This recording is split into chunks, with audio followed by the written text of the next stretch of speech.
Hello, it is Random Palk, and tonight we're reviewing the original Dracula X for fucking PC CD. As you can tell, it has way superior graphics to the Super Nintendo with these dramatic cutscenes and shit. Unfortunately, it's not in English. But you can tell the graphics are really good, like Sega Saturn quality.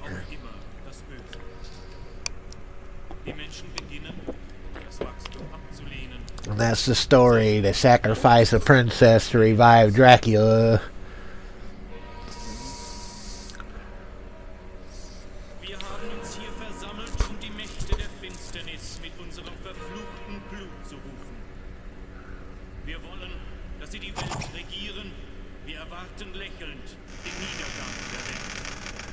Yep, that's the story. They murder a princess to revive Dracula.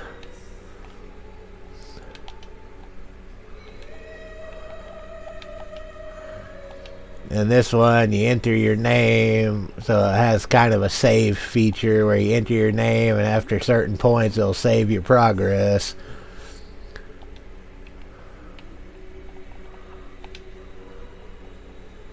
It also gives you a percentage of how much game you completed, so when you're saving your game, you know how much you have left.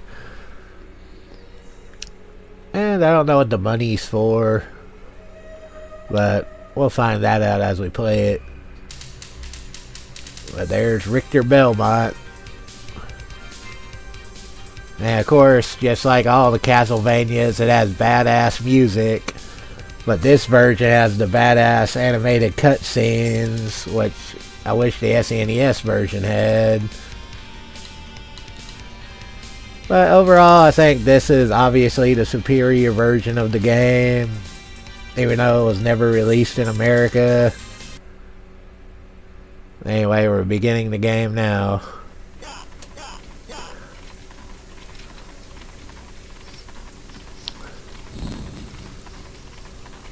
That's the Grim Reaper.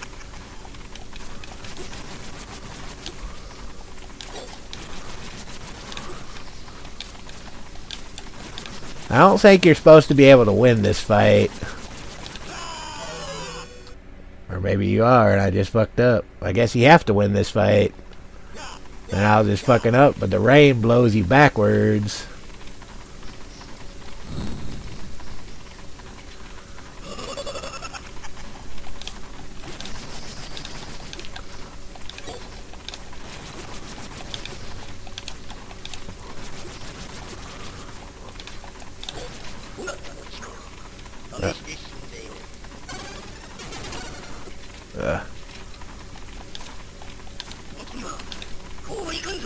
So you only have to hit him twice. Alright.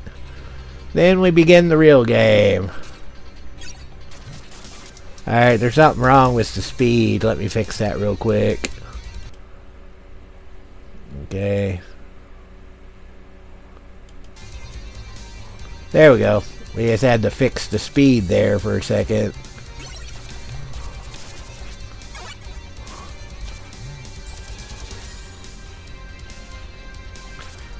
And just like the later Castlevanias, really good music and badass graphics.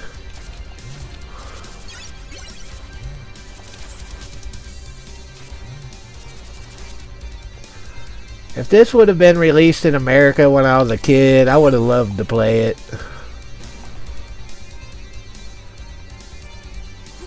Alright.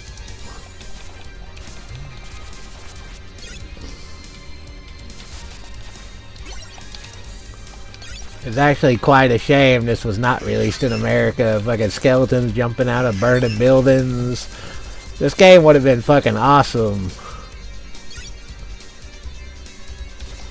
Ah! Fucking barrel throwing skeletons.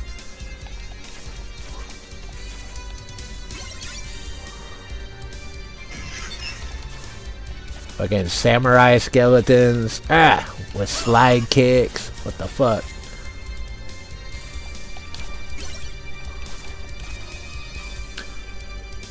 And yeah, the main thing about this game, of course, is the difficulty. This game is notorious for being difficult as hell.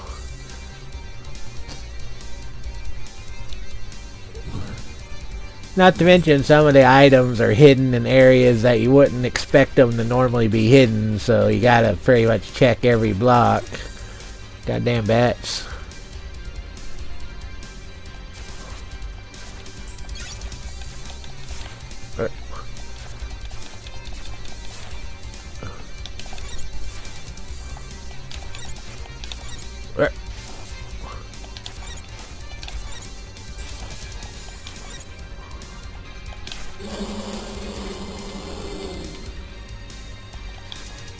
But yeah, if you like Castlevanias or just you like side scrollers, this game is definitely badass and worth playing.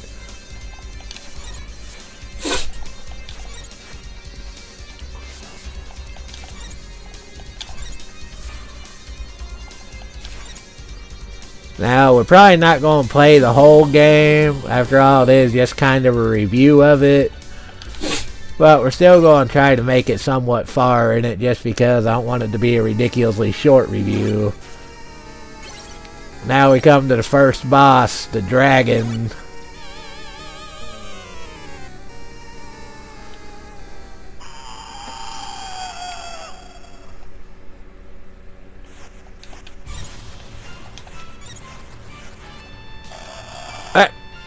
Don't get caught in the claw like I just did. Don't get burned by the fire either. Yeah, don't fuck up like that. That was a fucking terrible mistake, and I died for it. This time, let's do it right. Well, I love the background where it's all the different castle gates.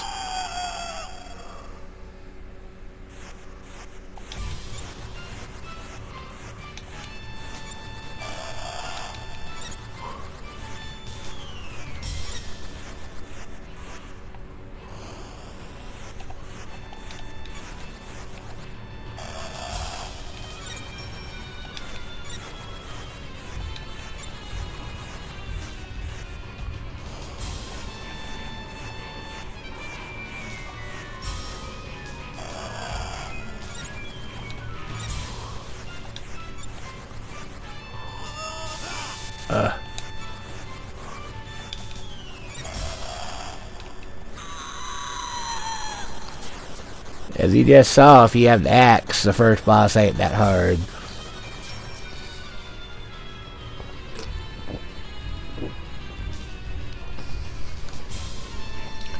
And in classic Castlevania tradition, you gotta collect the orbs. Which was always weird, but not horrible.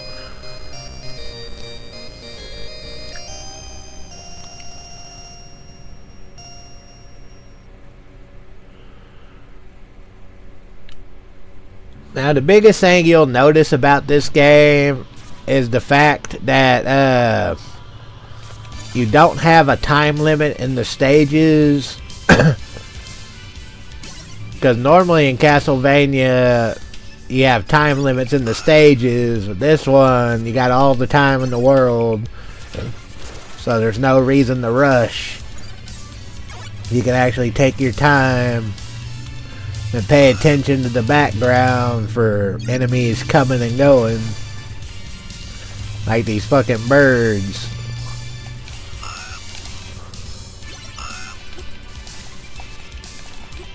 Fucking birds. Bones throwing skeletons, all the bullshit. You know, all the Castlevania fun.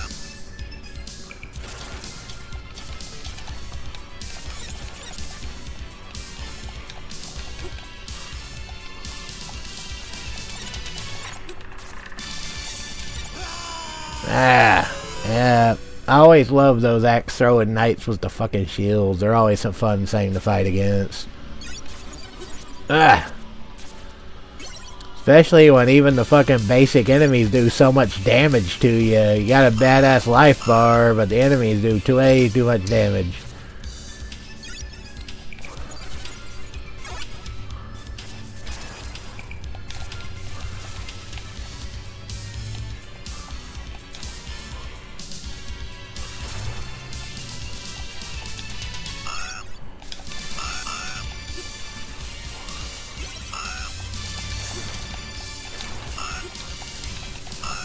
I fucking hate those birds.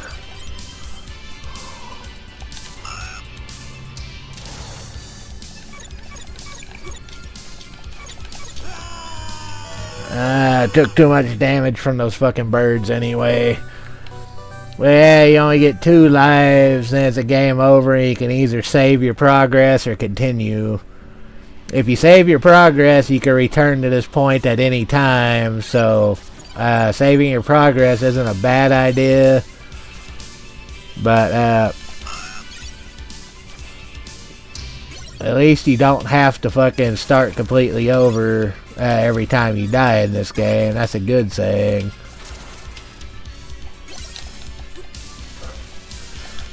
Yeah, if you let the bird get away just once, you're pretty much fucked. You gotta kill the birds on contact with them. So if you don't, then they'll screw you up.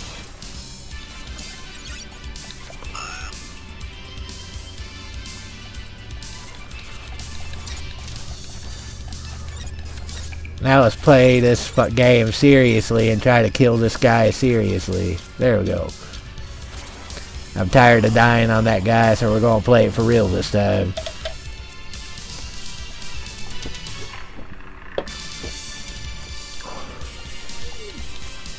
Now, of course, got the classic hallway with the reappearing zombies.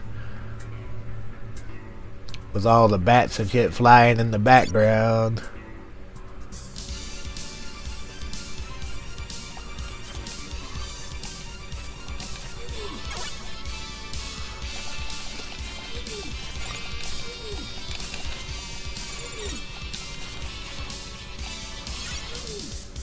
That's one thing that this game did really well, is you have to keep an eye on the background as well as the foreground, because you never know when the enemy's going to pop up from behind the scenes.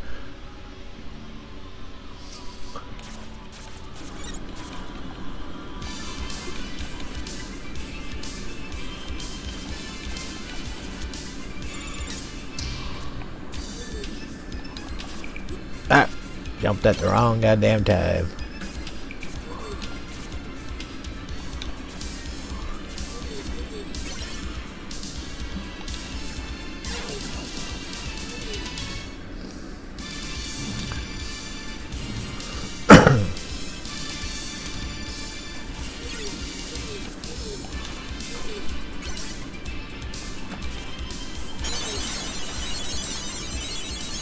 Yep.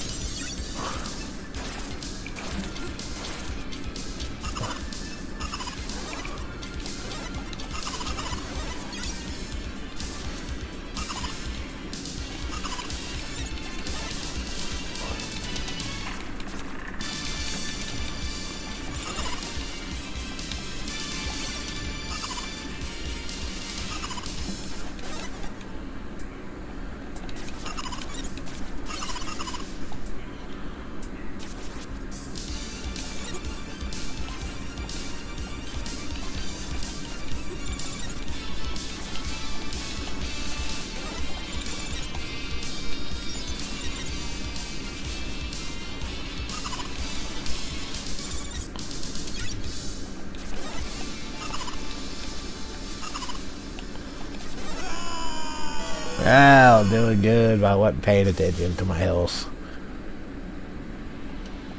Now, as you can see, there are 2 paths at this point on this one. You can either take that bottom route, or you can fucking take the top route with that fucking big ass asshole chasing you.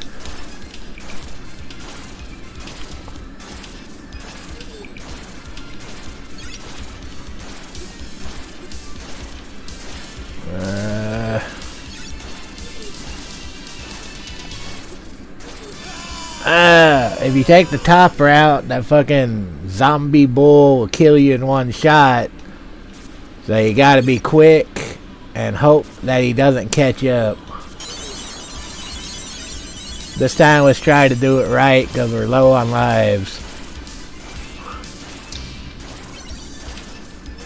I found a key.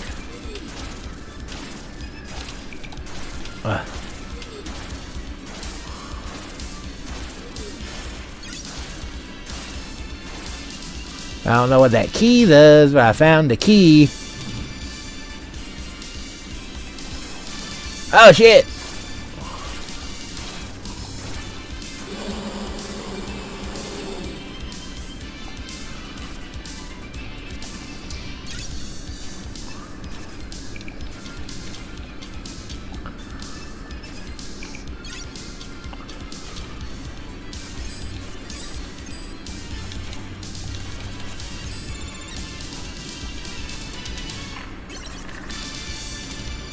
I want that cross, but I also want that key. And there goes the pork chop. I want to see what that key unlocks. Oh, so I could land on that fucking... I guess you got no choice but to go down here.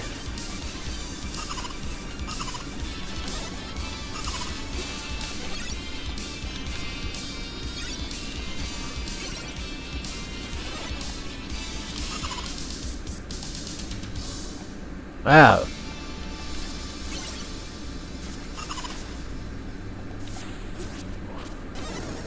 There we go. That's what the key opens.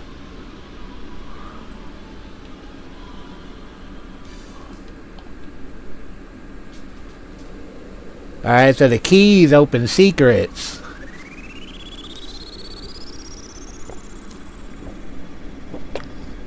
I guess I just rescued this girl because I had the key.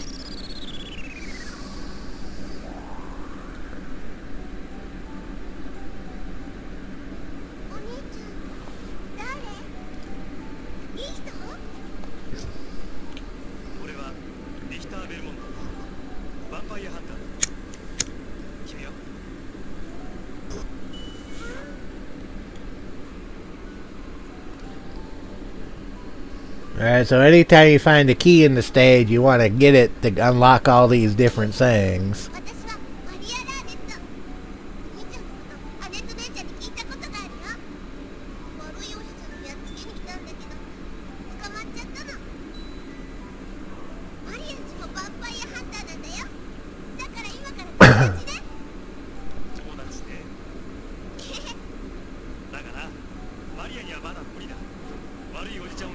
Like I said, it would be more interesting if I spoke Japanese so I'd know what the hell they're saying.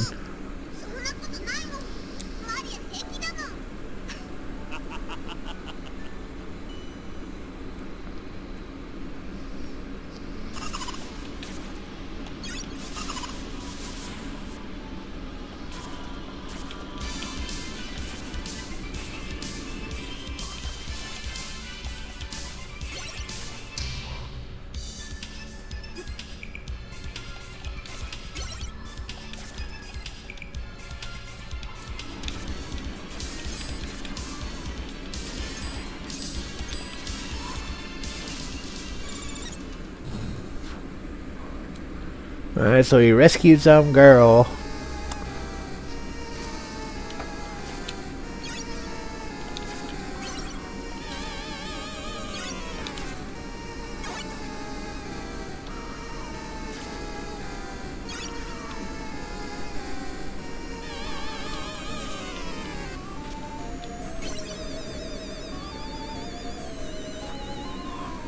This actually looks like the end of stage 1 from the original Castlevania, except there's not a giant bat to fight. Anyway, let's move on.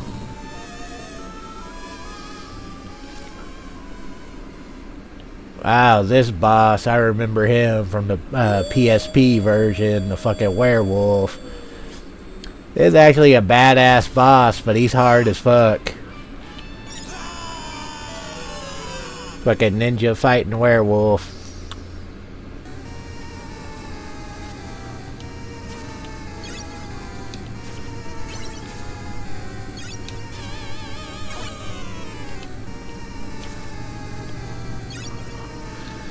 I always found this boss fight to be incredibly hard. Yep.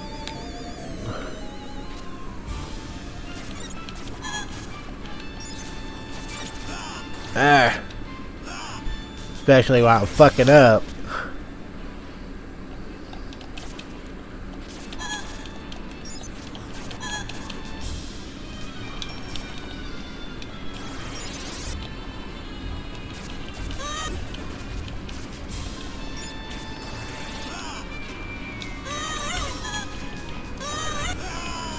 Yeah, this is actually, I think, a really hard boss fight. The animations and shit are good on it, but this boss fight is ridiculously tough. And like always, if you fuck up, you gotta start all the fucking way over again. Well, anyway, as I said, we're not playing through the whole game. This is just a fucking review, so we're about to end it. But definitely, if you like Castlevania, even though it's not in English, you don't need to speak or read Japanese to play it. It's fucking Castlevania. It's definitely worth fucking checking out, and definitely worth a playthrough for any fan of old school games. Far superior to the Super Nintendo version. And I won't end this one here because there's not much else to say. So if you like my videos, please subscribe. And y'all have a good night.